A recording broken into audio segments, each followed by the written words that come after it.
Okay, so I posted a reel every single day for a week and my follower growth exploded. I became a millionaire overnight, and get this, pigs started to fly.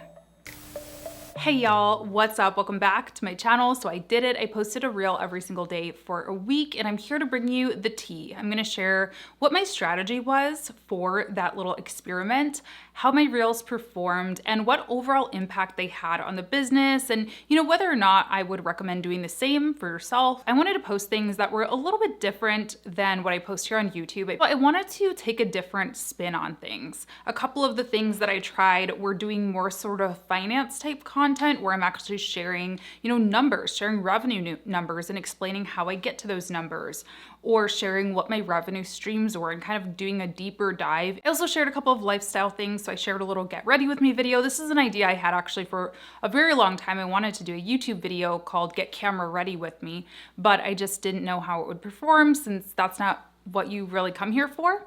And I shared some more kind of like self-care things, how to recharge your creative muscles.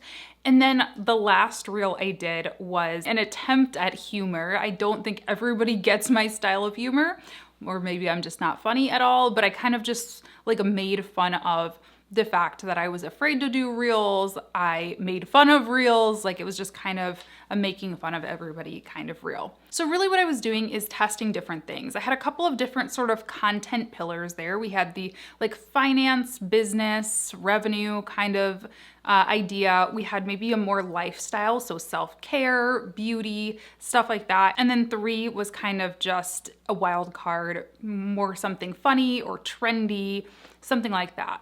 I also did test out one reel that was repurposed. Now I had a feeling I already knew what was gonna happen with that, and I'll show you the results at the end, but I think it was the worst performing one. And the reason I wanted to do this was just as a test to see, could I really just take 15, 30 seconds of a YouTube video and post it as a reel and have that actually do anything? A lot of people have been advising me to do that. They were like, oh my gosh, you make so much YouTube content.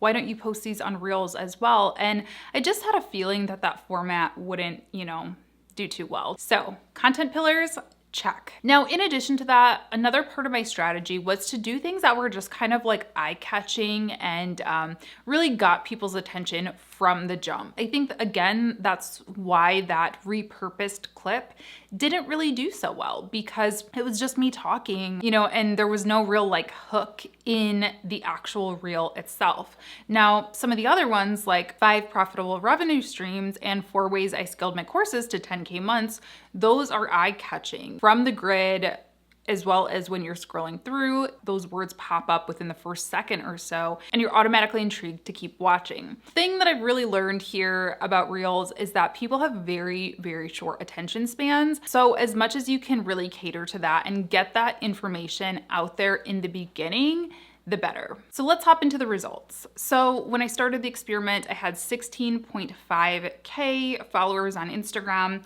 By the time I ended it, I had 16.7, so I grew by about 200. I think it was, the final number is actually a little less. Anyway, the follower growth was up by 0.8%.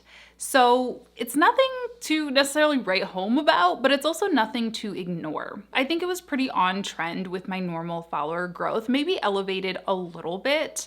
I think things did move a little bit quicker. So if you are looking for a follower boost, sure, posting a reel every day or posting content in general every day will probably help you, but it is not gonna be a magic cure. What is impressive here are these 2 numbers. The number of accounts that I reached. So this means the number of accounts or the number of Instagram users who saw my content, that was up by 19%. So I reached 10,000, over 10,000 total Instagram accounts. So that's a lot of people, a lot of eyes that I was in front of. And again, this is why it's so important to really capture people's attention at the beginning, because you have this opportunity. I mean, think about what you would do if you were in front of a room of 10,000 people. You would hope that you are either gonna do something really entertaining and eye-catching, or that you're being really professional, that you're introducing yourself to everybody, and that you are making a good impression, right? Same thing thing for content interactions. Actually, not same thing. I mean, this one was huge. I had 4,717 content interactions for this week, which was up by 185%. So people definitely responded to the reels. And this is something that I definitely took note of, because when I've posted Instagram videos in the past, IGTVs, or even just, short in-feed videos, the responses has actually been like terrible. That's why I don't post a lot of them. Reels are definitely not the same way if you're doing them in an entertaining way. I was getting so many comments on my reels, more than most other content types,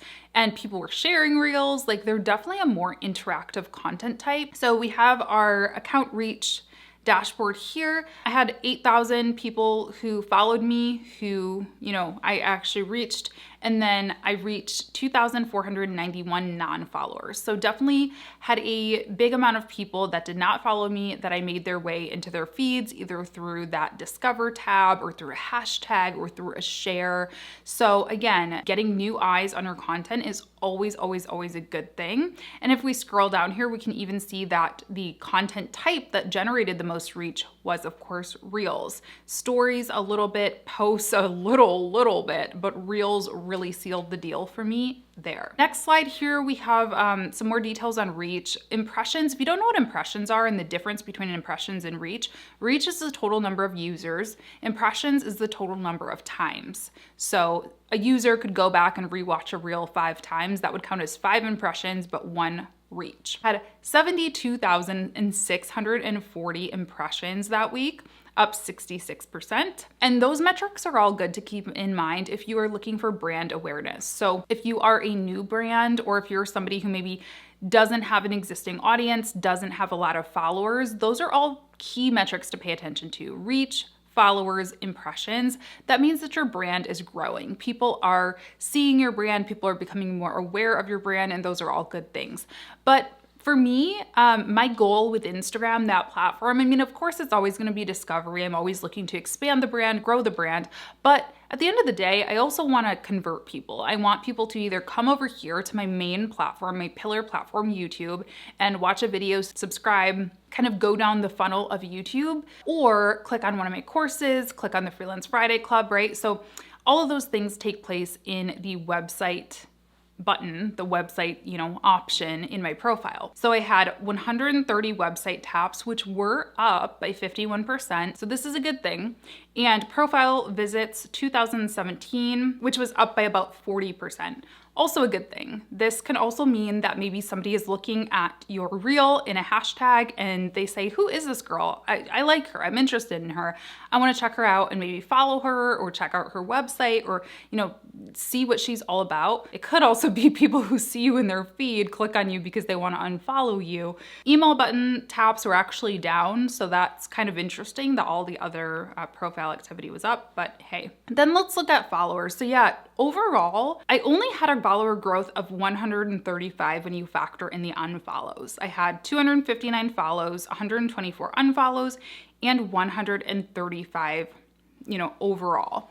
I don't know if that unfollow rate is high. I would imagine it's higher than average because I was showing up in people's feeds more than usual. And if I annoyed them, if they don't like reels, if they didn't like it, they were gonna go. But, I don't care about that. That's not a number I ever look at or ever care about.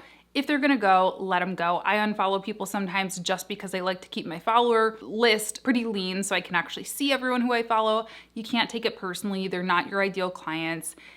Move on. But 135 is the total number there. And let's look a little bit at the individual reel performance. So if we just want to look at plays here, the number one at the time of me pulling these metrics was the 5 profitable revenue streams one.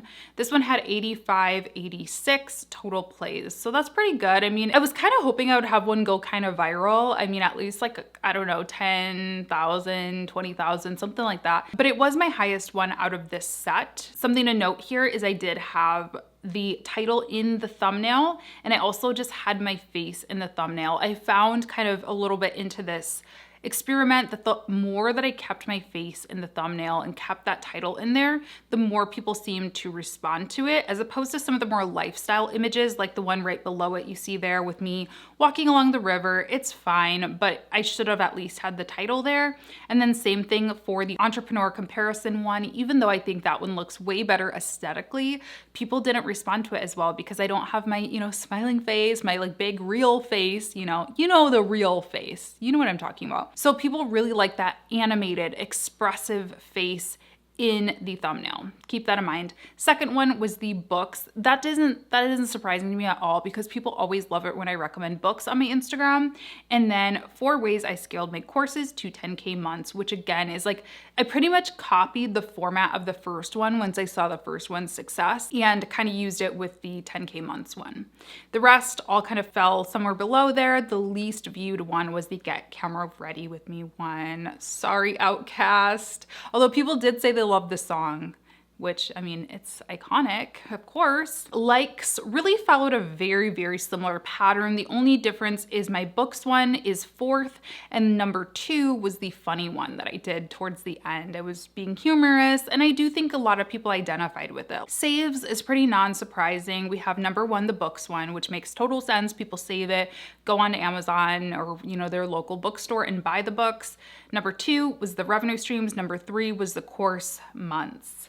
And then we have, let's look at shares. Again, we have our top 3 there. Very, non-surprising. They're mixed up the order a little bit, but the top 3. And then the last one is the makeup one, which isn't surprising either because I didn't really share specific products either that maybe people would want to go buy. It was just kind of like a fun, like casual chill video. So overall, what did I learn? Be expressive. People love that. Smile. Put your face, put your text in the thumbnail. Keep the pacing a little bit slower if you can, or at least for me, my audience seemed to like that. They like to actually be able to read what I was writing, but definitely put text. This is another thing I didn't mention about both the makeup one and the repurposed one. Those were the only 2 that I didn't put like pop-up real text on. I did do on the repurposed one captions using Descript, but people really like to see those block text, highlighted text, pop-ups. It really, keeps people's attention. So will I be posting every day moving forward? Absolutely not, because it was a lot of work. My process for it was on Saturday. I sat down and I wrote out as many ideas as I could, and then I would make sure that, I would record at least 1 or 2 a day and try to batch them as best as I could, get them ready for the following days, just based on what I was in the mood for or what I was doing that day. If maybe I needed to go outside to do something, or if maybe I needed my makeup on for something, just adjust based on what was going on in the day. So it was doable, but it did take a while. And I just feel like the output for me is not worth it in terms of what I get back. For YouTube video, I can repurpose it onto other platforms. I can post it on LinkedIn, on Twitter, on Reels, on, whatever. But for Reels, they really only live on Instagram. Like they have a very short shelf life, if you will. Now, that doesn't mean they're not worth it at all, but I'm just saying I definitely have to pace myself. Doing 1 a day is just not a good use of my time. So I think I'm gonna probably aim for maybe 1 a week. Originality and creativity and intention is definitely really rewarded there as well. Don't just post a reel to post a reel. Is repurposing a YouTube video into a reel like the worst, laziest thing you could ever do?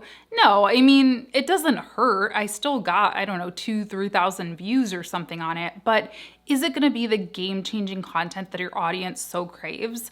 Probably not. So I would rather save that time that it took me to repurpose that and caption that and just use that to create something that is really original and really optimized for the content format. The last thing that I want to share here is that I honestly had a lot of fun. It was really fun to be able to just let my hair down, not be so serious, be funny, do things sort of quick and dirty, film things with my phone. I honestly had a lot of fun, and I had a lot of fun responding to everybody's comments, which meant a lot to me because it was stepping out of my comfort zone. And I will also say that posting every single day was a great way to get out of that comfort zone. Back in the day, if anyone's been around YouTube for this long, you may remember when I used to do something called Veda, and I would vlog every single day in April and in August. I would also do Vlogmas sometimes. Those were great exercises for me to get comfortable with being not perfect on YouTube and just getting videos out. They weren't always great, they weren't always perfect, but I did the dang thing,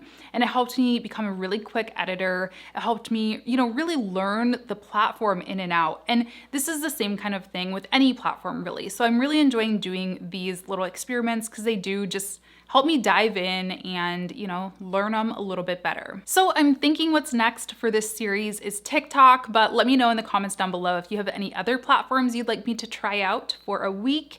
And I hope you got a little bit inspired or learned something from this video. If you did, be sure to leave me a thumbs up and subscribe to this channel if you don't mind. And you can also hit that bell. I know some people are saying that they didn't even know that I've been uploading, so please make sure you hit that if you want to tune in every week. Thanks so much for watching. I hope you all have an amazing day, and I'll see you soon. Bye.